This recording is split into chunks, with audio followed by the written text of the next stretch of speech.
Right, kana pari palife yatinorarama inoi pane zvinhu zvakawanda zvatinongotora for granted. Handiti chimwe chezvinhu chinotorwa for granted especially nevabereki vazhinji mashoko. Pavanotaura mashoko kuvana vavo dzimwe dzenguva vanongofunga kuti mashoko, but ndoda kuti uzvizive muupenyu hwako hwaunorarama kana upenyu hunoraramwa nemunhu umwe neumwe pane vanhu two vanokwanisa kuropafadza kana kutuka upenyu hwako. Munhu wekutanga anokwanisa kutuka kana kuropafadza upenyu hwako ndiMwari. Kozoti mubereki wako iwewe akakubereka ndiye anokwanisa kutuka kana kuropafadza upenyu hwako zviri effective. Handiti so ndoda ndimbotaura nemaparents vari panapa kana kuti neavo vari kutarisira kuzoita vana mune ramangwana. Ndoda ndimbotaura nemi zvishoma. Handiti asi chekutanga ndichida kugamuchirai pano paSaint TV. Zita rangu ndinonzi Uncle Saint.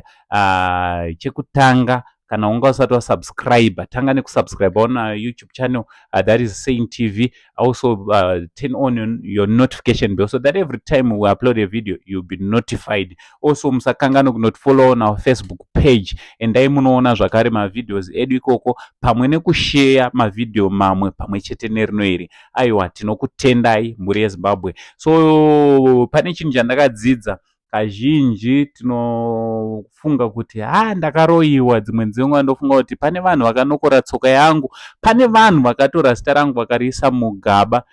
Izvo dzimwe dzenguva mashoko anenge akataurwa nevabereki vakatibereka. Ini chandinotenda nechandinoziva ndechekuti mubereki akataura zvaanenge ataura dzimwe dzenguva zvinoita sezvangotaurwa, but kazhinji mazwi emubereki anokudzokera. Ndosaka zvakakosha kuti semubereki usatuke mwana wako. Zviya zvekuti mwana wako achiita musikanzwa kunyange achiri mudiki womuti kakabenzi karombe, mazwi iwawo haana kunaka. Nekuti dzimwe dzenguva mazwi anogona kutonamira pamwana, mwana mukukura akatova kabenzi zvechokwadi, mwana mukukura urombe ukange watonamira zvechokwadi. So vabereki ngatidzidzei kutaura mazwi akanaka pavana vedu. Dzimwe dzenguva vanhu vanotitsamwisa, but ngatizamei by all means kusataura mazwi ekutuka vana vedu, mazwi ekushoropodza vana vedu, nekuti mazwi ako iwo semubereki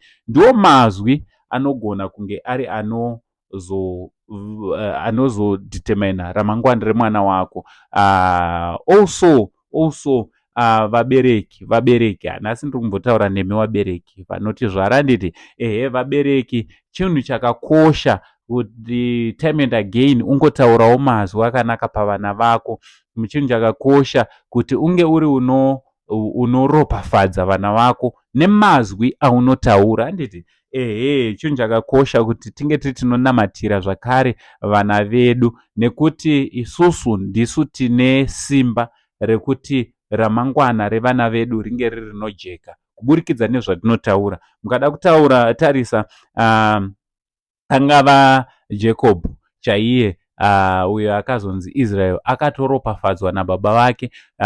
Vanhu vakawanda vakaropafadzwa nevabereki vavo, if you are to turn into the Bible today. So pamwe pachona hatina kuroiwa, pamwe pachona mazwi badzi akataurwa nemubereki asina kumira zvakanaka. Ndosaka zvakakosha kuti sevana tinge tiri tinofadza vabereki vedu nguva dzose, kuitira kuti vabereki mukufara imomo vange vanotaura mazwi ekuropafadza kwatiri. Handiti so ndo zvandangoti ndiwe uzotaurawo kuti mazwi musatambe nemazwi hama dzangu. Kana uri umwe uroi wakatigara, umwe uroi watinawo watiri kuchema nawo nhasi, uroi hwemashoko akataurwa nevaifanira kutiropafadza.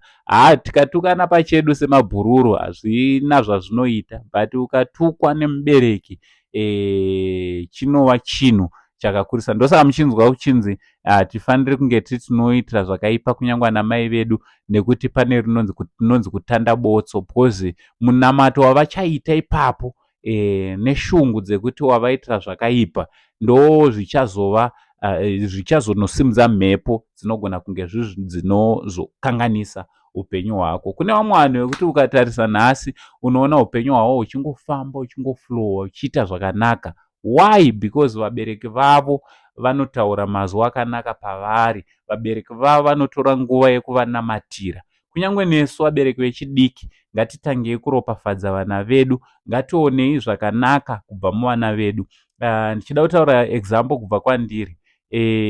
Pane chinhu chandakati hachiitwe nevana vangu, kufoira kuchikoro, ende zveshuwa nguva zhinji ndinogara ndichivaudza kuti iwewe unotopasa, iwewe utori wemberi. By so doing I will be blessing my kids.